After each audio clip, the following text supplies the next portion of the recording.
Hello friends, कसे आहात? आज आहे रविवार आणि दुपारचे 12:30 वाजलेले आहेत आणि आज आम्ही निघालेलो आहोत आळंदीला, कारण आज आहे कार्तिकी एकादशी.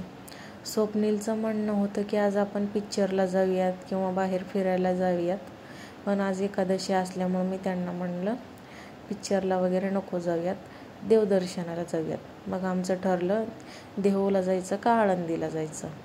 मग फायनली ठरलं आळंदीला जाऊयात म्हणून. आम्ही राहतो सिंहगड रोडला. मग सिंहगड रोडवरून स्वारगेट आणि स्वारगेटवरून आळंदी असं जायचं ठरलं, कारण सिंहगड रोडवरून डायरेक्ट बस नाही आहे आळंदीला जाण्यासाठी. तेच आम्ही बसचा वेट करत होतो. थोड्या वेळाने लगेचच बस आली. मग बसून स्वारगेटला गेलो. तिथून बस चेंज केली आणि मग आळंदीची बस पकडली आणि ती बस डायरेक्ट असते, कुठं थांबत नाही, काय नाही. आळंदीवरून पुणे स्टेशन आणि पुणे स्टेशनहून नंतर विश्रांतवाडी आणि मग नंतर दिघी आणि नंतर मग फायनली आळंदी. असा प्रवास करायचा होता आपल्याला. प्रवास खूप लांब होता, 2 तासाचा, कारण स्वारगेटवरून पण आळंदीला जाण्यासाठी 2 तास लागतात. मग काय आम्ही निघालो एन्जॉय करत, बाहेर बघत मस्त. मला तर काय बाबा, खिडकीच्या बाजूची सीट मिळाली होती.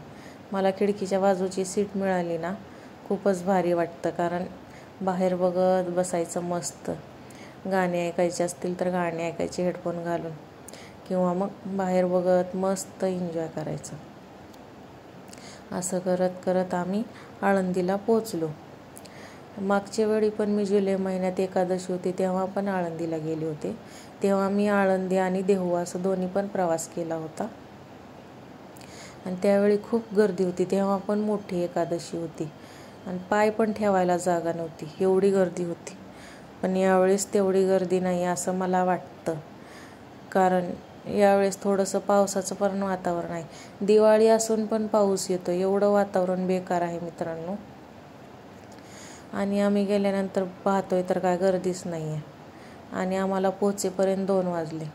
आणि उपवास असल्यामुळं आम्ही सकाळी पण काय खाल्लं नव्हतं आणि जायचा प्लॅन अचानक ठरल्यामुळं आम्ही बनवून पण काय घेतलं नव्हतं. मग तिथेच शोधत होतो कुठे शाबू किंवा शाबूवडे मिळत आहेत की, कारण म्हटलं चला भूक लागली तर अगोदर पोटोबा आणि मग नंतर विठोबा करावं.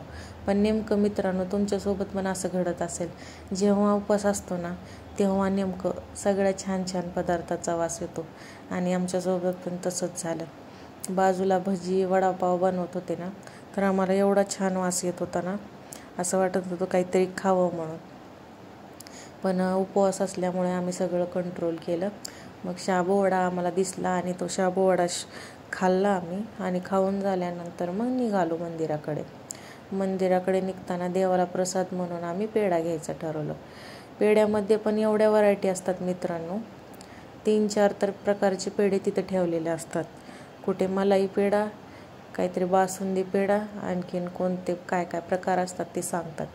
पेढ्यामधलं मला जास्त काही समजत नाही, म्हणून मी स्वप्नीललाच सांगितलं तुम्ही घ्या, तुम्हाला जो आवडतो. मग पेढा घेतला आणि आम्ही मंदिराच्या दिशेने निघालो.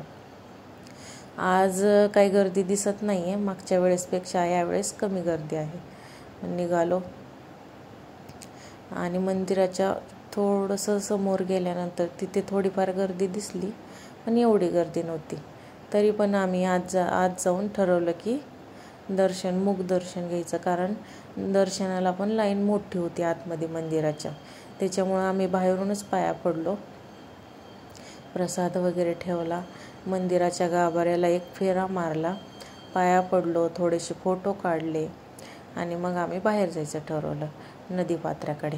मग बाहेर आल्यानंतर दुकाने दिसली खेळण्यांची वगैरे. मला लगेच माझ्या पिल्लूची आठवण आली, म्हणजे माझ्या मुलाची. तो आता इथं नाही आहे, तो दिवाळीच्या सुट्टीसाठी आजोळी गेला आहे, म्हणजे माझ्या माहेरी त्याच्या आजी आजोबाकडे.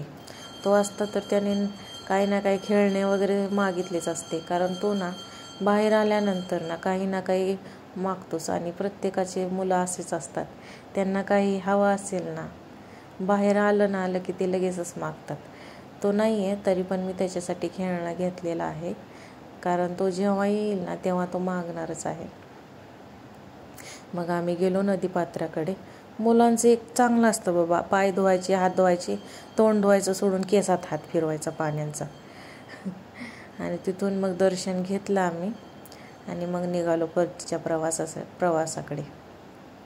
जाताना मित्रांनो एवढा कंटाळा आला होता ना, कारण दर्शन घेईपर्यंत 4-5 वाजलेले होतो. आणखी तिथून 2 तासाचा प्रवास करायचा होता आणि जाताना ट्रॅफिक पण एवढं लागलं ना, खूप कंटाळा येत होता. असं वाटत होतं कधी घरी एकदाचं जाते आणि आराम करते. पण ट्रॅफिकमुळं ना घरी लवकर जाताच आलं नाही. तिथून आम्हाला आळंदीवरून परत तोच प्रवास, दिघीहून विश्रांतवाडीहून पुणे स्टेशन आणि पुणे स्टेशनवरून स्वारगेट आणि स्वारगेटवरून मग आम्हाला परत सिंहगड रोडची म्हणजे आमच्या घराची गाडी पकडायची होती.